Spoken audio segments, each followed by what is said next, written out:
Bold prediction time. What are you thinking about this year? What are you predicting this year? Do you guys actually believe some of this stuff? Because I'm telling you, we've got our first 10 on the bold prediction 1 to 10 scale tonight, and I got 2 more of them rated 9 or higher. I'm not calling you a liar, but I am at the very least questioning whether you guys believe this. Okay, first bold prediction. Florida beats Utah again. This is acceptable. All right, they're going to play in Salt Lake City. It is a Thursday night game in week 1. Florida is a 9.5-point underdog right now. Last year, this was a classic down in Gainesville. It looked like Utah had it, and then they didn't, because that's how college football works. And Utah loses 29-26. Cam Rising, who on one hand produces this show, but in a much more real sense is the starting quarterback for Utah. You guys want to know what producer Jesse looks like. You want to know if he's real or not.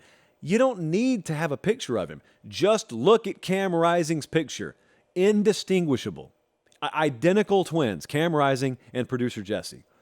So Cam Rising, health-wise, is he going to be good to go in week 1? Because that'll go a long way in deciding this one. And then Graham Mertz, we don't think there's any injury concern with him. I just have no clue what caliber quarterback he's going to be. What should I expect? I expect Florida to have a really, really good ground game, and they need it. Because if they're going to duplicate last year's result, if they're pulling the upset here, it sure would help to have 283 on the ground. A lot of that was Anthony Richardson last year. You get me the yards however you get them. You're popping off about 6 or 7 yards per carry against Utah on the road. You've quieted a crowd, and you've given yourself a shot to win it in the fourth quarter. However, because of the 9.5-point spread on this game, Florida beating Utah is an 8. Yeah, just an 8. I'm not going to go 8.25. It's an 8 on the boldness scale. I don't think it's the craziest thing in the world. And one of our Florida viewers sent me a very long email the other day, early July. It's why I love you guys, where he spelled out all the reasons Florida's going to win this game. And it was intriguing. It was intriguing. I would be lying if I said I didn't raise my eyebrow a time or two. All right, next up, this is where we really get in the weeds. Why not? I'm going to paper pop for this one. Rob from Celebration, Florida, something they should probably need. I hope they can do more of that down there in Florida this year. But Rob from Celebration, Florida, says Notre Dame will make the playoff and win a semifinal game. Okay, so they're going to the national title game. That's what he's telling me. Rob, this is a 9.5. That's harsh, right? Well, here's my take on this. The odds to make the college football playoff, Notre Dame is 14th in those odds. Not astronomical. Over-under win total, 8.5. 14th best odds to make the playoff. So, plus 750 if you're interested in the money line. That's where we are. That's to win the title, not to make the playoff. So they're 14th in line to win the title. Okay, but we've seen teams come from deeper than that. I mean, TCU was nowhere on the radar last year. It's that time of year. I have started to be told that Notre Dame plays a weak schedule. So producer Jesse got fed up today, and he walks in and he says, "Hey," I said, "Excuse me?" He said, "Sir, what if I told you that there is one team out there in all of FBS that plays at least 3 opponents with a preseason win total of 10 or higher?" I said, "I would be intrigued. Whomst is it?" He said, "It's Notre Dame. They play 7 teams with a win total of 6.5 or higher. They play 3 with a win total of 10 or higher. They go to NC State this year. They go to Louisville. They go to Duke. They go to Clemson. They got Ohio State and USC at home. It is not an easy schedule. It never is a soft schedule. Here's what you guys are looking for. What you're looking for is Notre Dame doesn't play the literal toughest schedule in the country. They play a pretty difficult to moderately difficult schedule. That would be fine. There's this 1 to 10 knob, and some of you need to learn to turn it to 6. It doesn't always have to be 0 or 10. Sometimes Notre Dame plays a pretty tough schedule. Instead, if it's not the hardest one in the country, cream puffs. Be better. Let's just all be better. I'm going to make this one a 9.5.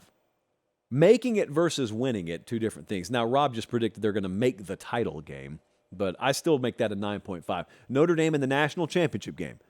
Say it out loud wherever you are, including Irish fans.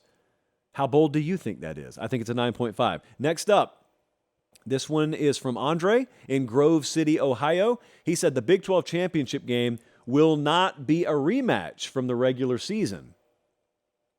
Well, that requires some Pate State mathematics.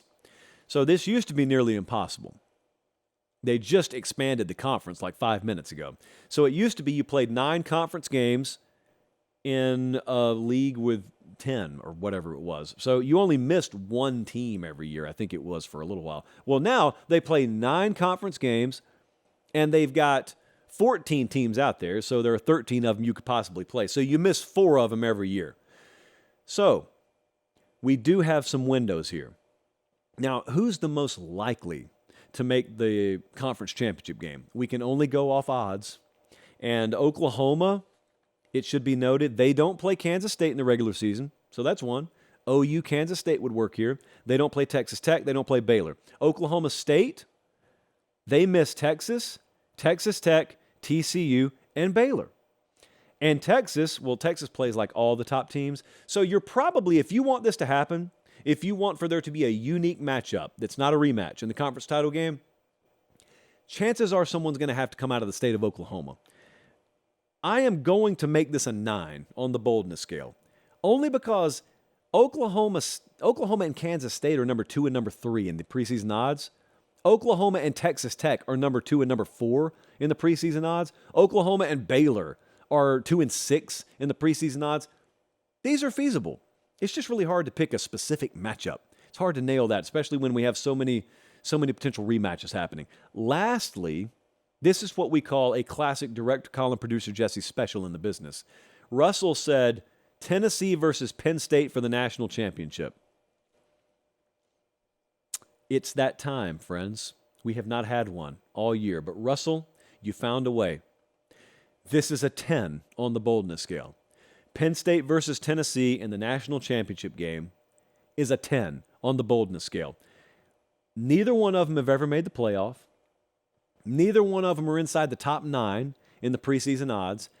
And so not only are we asking to overcome those hurdles, we're asking for things to shake out where they play each other for the title so they don't face each other in the semifinal. They've both got to make it. They've both got to win semifinal games in a playoff neither has ever even been to. There is no skill in predicting this, obviously.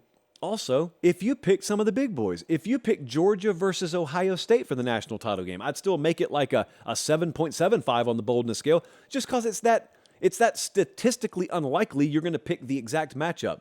But when it's Tennessee, all due respect, versus Penn State, all due respect, nah, that's a 10. That's our first 10. I don't know if congratulations are in order, but Russell, paper pop and everything in between, that's a 10. Now, that doesn't mean it's not going to happen. It just means if it does, I probably send you a chalice of supremacy or probably something from the Pate State store, because if I say that your prediction is a 10 and your prediction pans out, that makes me pretty much a liar, or as close to it as we'll ever get to accusing ourselves of being a liar on this show.